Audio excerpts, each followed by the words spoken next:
soon. We cobbled these together. And my sister did that one. I did this one. And, you know, take a look at them. Please don't leave. Look at them and remember them, because this is the legacy that he leaves in pictures that are memories in our brains that live on with him. And if you do that, I'd be greatly appreciated. I'm appreciative because you're all here. I see friends, I see family members, and for that, that's a testament to this man's life. And he just, I could tell he's up smiling, probably saying, "Where's so-and-so?" You know, where's so-and-so, or what happened to them? But we did the best we can under the circumstances that were given to us. It's just, it's been heartbreaking. But we have to get on, we have to move on. I got another Pete still living with me, and I don't know when her time's going to come. 2024 may be the time, maybe not. I'm not wishing it, that's for sure, but I'm prepared for it now. And life's going to be really different in Atlanta because of that. Because for the last 10 years, my mom's been there. My aunt for 7.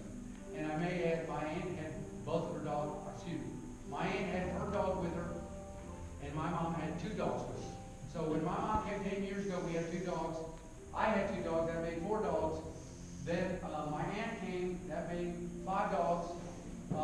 And so we were going through doggy nirvana then. Ultimately, my 2 died. Then my mom's died. My brothers died. And just this year, about 8 months ago, my aunt's little dog died. And let me tell you something. Pets and people make a big impression. They change their lives. She asked every night until 2 nights before she passed away about her dog. And they were like that. And it makes a huge difference for them. So I'm not condoning it, I'm just telling you, pets make a difference in older people's lives. Somebody has to take care of them. They may not be up to it, but they do. And if they can cheer them up, hey, that's moving in the right direction. But at any rate, thank you all for coming. I'll post it out as soon as we convert it. It may be long, but I don't want to translate to Spanish, so I'm going to let them do that. But thank you very much for coming. Know that I care that you found the time to come and see him off. And I think the funeral home did a wonderful job on his body. They did a wonderful job with my aunt. They did that in Atlanta. So very, very happy that they were presented in life, in death, the way that we kind of remember them in life. And I'll say this about my Aunt Dolores, while everybody's here.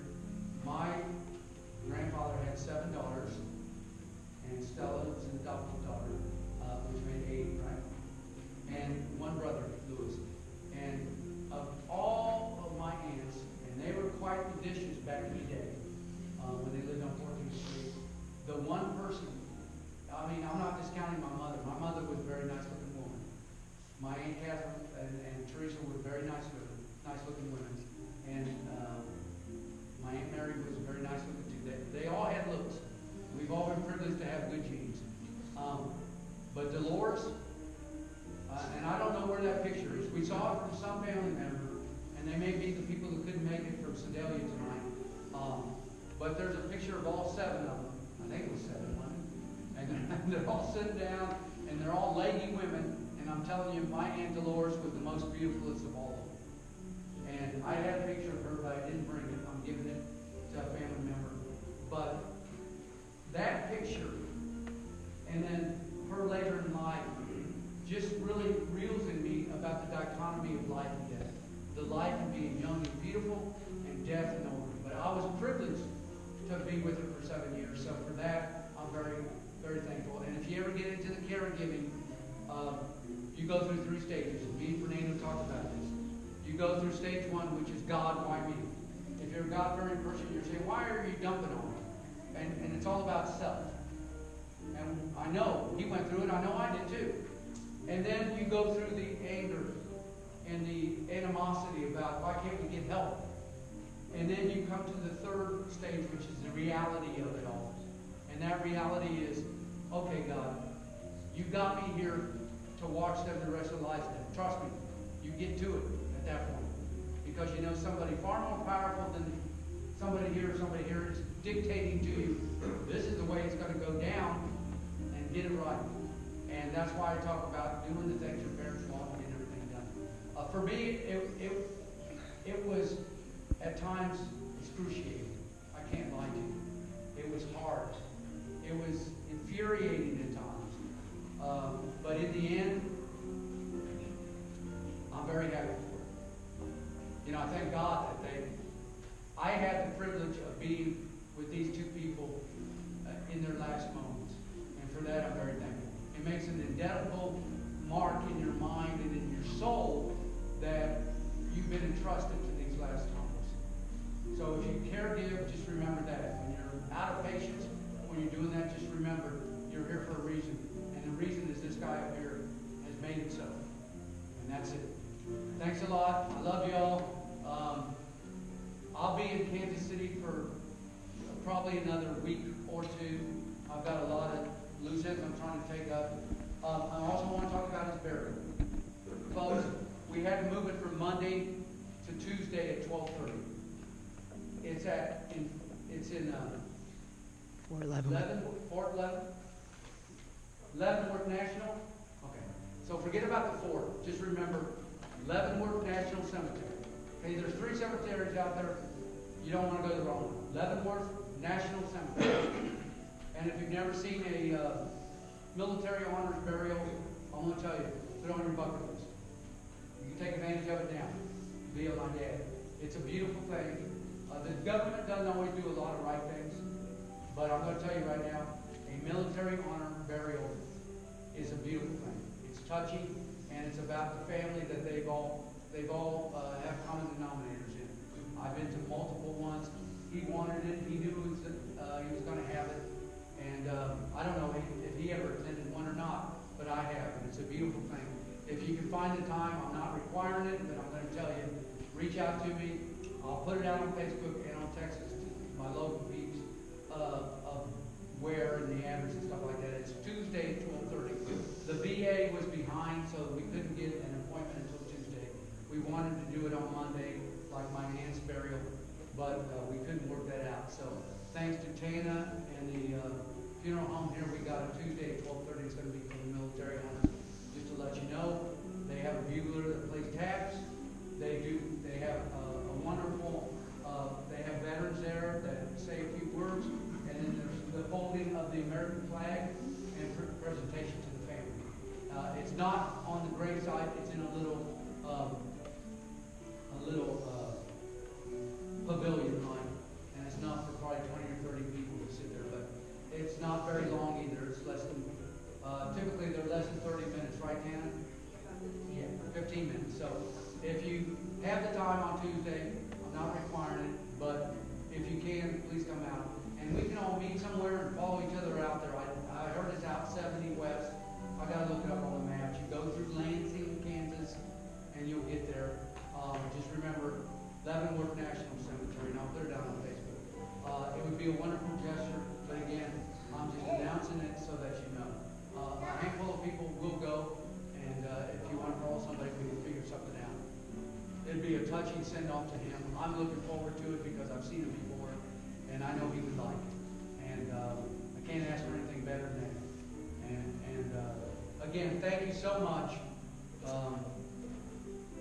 He would appreciate it greatly. And for everybody whose life is touched, I'm happy for you. He was an incredible man, an incredible soldier, incredible father, and friend, as you know. So I'm done talking. Let's see. I think I went over. Oh, I'll give you rent money after everybody leaves. Anyway, thank you again for coming. And I want to do a shout out to some people really quick, like great school people here, good best friends, family members, people that were in the neighborhood. Jeff, will you stand up? Lived at the end of the block. Will you stand up? Lived at the end of the block. Professor, will you stand up? And by the way, Chris is a professor at MU, so he's teaching all the youngins the right way. Those are the 3 people from the old neighborhood. Connie, you were kind of in the neighborhood, so go ahead and stand up. You went to St. Francis, didn't you? Yeah, that's the 55th and Tracy. Yeah, your grandma, not you. Okay, stop trying to write your paper. All right. And good friends of mine, Pat and Steve Whalen, thank you for coming. My cousin Fernando's family's represented here, and Fernando went through a big battle a couple years ago watching his mom and his dad as a caregiver. The family went through a crisis, and they lost both of them in a short period of time. Your father was my father's first cousin or second or third, some second removed, I think. But at any rate, we were tied together in high school. And then I have local family members here. I have my brother John's friends and Joe's, Anthony and Joe. And I'm just doing a shout out, and I'm trying to embarrass you just to kill some time.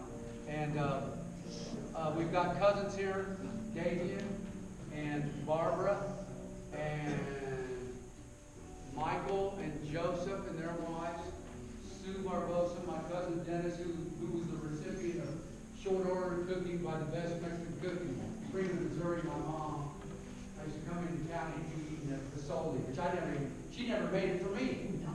So, anyway, and and Michael Flores is from the neighborhood too. I'm sorry, I passed you up. My life has been wonderful, just like his, and I'm just a legacy, living through his wonderful contributions for our family, and for that I'm still living. And hopefully, if I see you around, we can hash up all kinds of things. I'm still in touch with a lot of you. I mean, my life isn't too far removed from you all, because if we have family reunions, I see you there.